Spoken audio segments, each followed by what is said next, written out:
The Ontario Court of Appeals has greenlit a $290 million class action lawsuit against the Freedom Convoy's organizers, truckers, and donors, a decision that could reshape the boundaries of protest and freedom in Canada.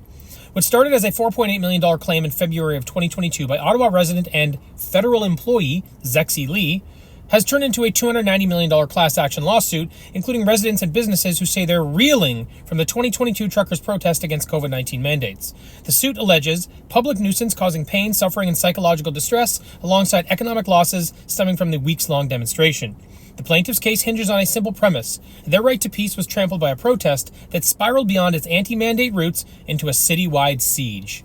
The suit now encompasses not just the convoy organizers, but also businesses, employees, and most controversially, anyone who donated to the cause.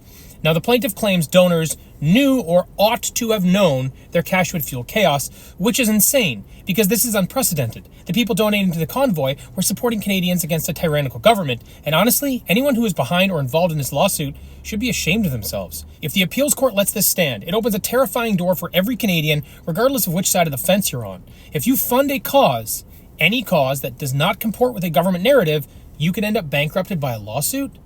Targeting people who sent a few bucks to truckers fighting mandates isn't justice. It's a government power grab dressed up as victimhood, and every Canadian should be able to see this.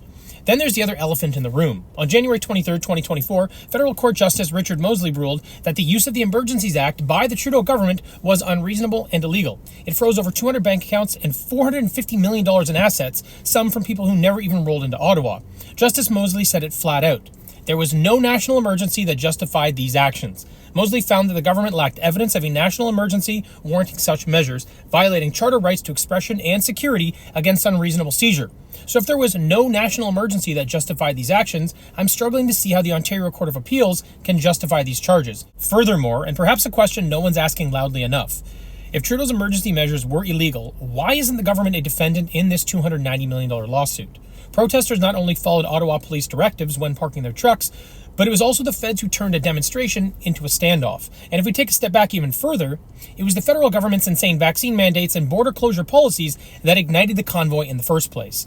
But instead of the government facing consequences for cracking down on a protest with unlawful emergency powers, the people who organized and supported the legal protest will be dragged through the courts. So again, this isn't about balancing rights. It's about punishing defiance.